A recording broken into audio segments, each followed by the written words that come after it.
அடுத்தது இயல் 1 அடுத்த டாபிக் வளர்தமிழ். அதில் புக் பேக் கொஷின் பார்ப்போம்.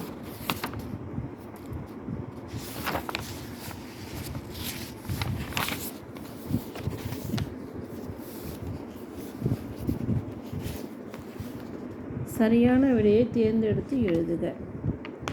தொன்மை என்னும் சொல்லின் பொருள் டேஷ். தொன்மை என்னும் சொல்லின் பொருள் டேஷ். ஆப்ஷன்: புதுமை, பழமை, பெருமை, சீர்மை. பழமை. தொன்மை என்ப சொல்லின் பொருள் தொன்மைன்னா பழங்காலத்து இதுதான். தொன்மைனா பழமைன்னு அர்த்தம். இடம், புறம்.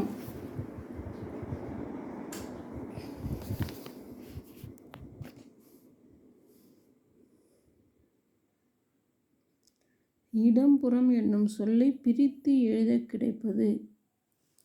இடம் ப்ளஸ் புறம், இடை ப்ளஸ் புறம், இடம் ப்ளஸ் புறம், இட ப்ளஸ் புறம்.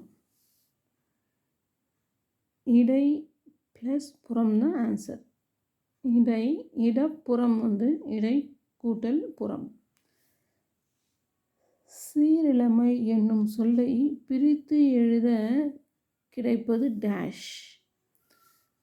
சீரிழமை என்னும் சொல்லை பிரித்து எழுத கிடைப்பது டேஷ். சீர் கூட்டல் இளமை, சீர்மை கூட்டல் இளமை, சீரி கூட்டல் இளமை, சீட் ப்ளஸ் இளமை. அப்போ இதோட சீரிழமையை எப்படி பிரித்து எழுதுங்கன்னா சீர்மை கூட்டல் இளமை, சீர்மை கூட்டல் இளமை. அடுத்தது சிலம்பு கூட்டல் அதிகாரம் என்பது சேர்த்து எழுத கிடைக்கும் சொல் டேஷ். ஆப்ஷன்: சிலப்பதிகாரம், சிலப்பதிகாரம், சிலப்பதிகாரம், சிலப்பதிகாரம். இது சிலப்பதிகாரம் தான் கரெக்ட். சிலப்பதிகாரம் தான் கரெக்ட். அடுத்தது கணினி கூட்டல் தமிழ் என்பதனை சேர்த்து எழுத கிடைக்கும் சொல் டேஷ். கணினி தமிழ், கணினி தமிழ், கணினி தமிழ். 3 சுழினி. கணினி தமிழ், கணினி. இது 2 சுழினி வருது, அது இல்லை. கணினி தமிழ். கணினி தமிழ். 3 சுழினி 2 சுழினி கணினி தமிழ் தான் கரெக்ட். தமிழ் மொழி போல் இனிதாவது எங்கும் காணோம் என்று பாடியவர் டேஷ். தமிழ் மொழியை போல் இனிதாவது எங்கும் காணோம் என்று பாடியவர் டேஷ். கண்ணதாசன், பாரதியார், பாரதிதாசன், வாணிதாசன். பாரதியார் தான் இது. தமிழ் மொழி போல் இனிதாவது எங்கும் காணோம் என்று பாடியவர் பாரதியார். அடுத்தது மா என்னும் சொல்லின் பொருள் டேஷ். மாடம், வானம், விலங்கு, அம்மா. மா அப்படின்னா விலங்குன்னு அர்த்தம். மான்னா விலங்கு. அடுத்தது கோடிட்ட இடத்தை நிரப்புக. கோடிட்ட இடத்தை நிரப்புக. நாம் சிந்திக்கவும் சிந்தித்ததை வெளிப்படுத்தவும் உதவது டேஷ் மொழியாகும். நாம் சிந்திக்கவும் சிந்தித்ததை வெளிப்படுத்தவும் உதவுவது மொழி. செகண்ட் ஒன் தமிழில் நமக்கு கிடைத்துள்ள மிக பழமையான இலக்கிய நூல் டேஷ்.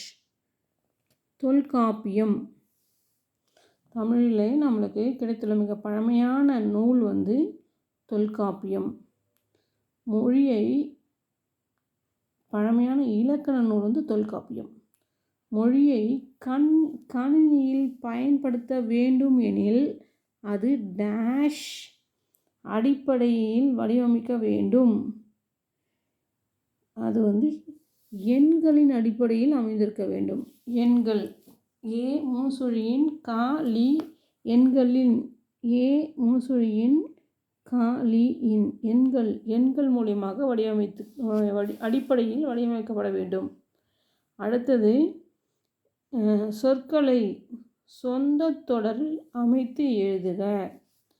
சொந்த தொடர் இப்போ வந்து இப்படியும் கேட்கலாம். தமிழ் இலக்கியங்கள் தனிச்சிறப்பு மிக்கவை அப்படின்னு தனி சிறப்புக்கு ஒரு சொற்றொடர். நாள்தோறும் இது வந்து சொற்றொடர்னா வாக்கியத்தில் அமைத்து எழுதுகன்னு சொல்லுவாங்க. இப்போது அதை சொற்றொடர் சொல்கிறாங்க. வாக்கியத்தில் அமைத்து எழுத சொல்கிறாங்க பற்றி அதான் சொற்றொடரை எழுதுக. திருக்குறளை நாள்தோறும் படிக்க வேண்டும். திருக்குறளை நாள்தோறும் படிக்க வேண்டும். இன்றைக்கி இதோட புக் பேக் கொஸ்டின் முடிஞ்சிச்சு. அடுத்த ஒரு பதிவில் வந்து பார்ப்போம். நன்றி, வணக்கம்.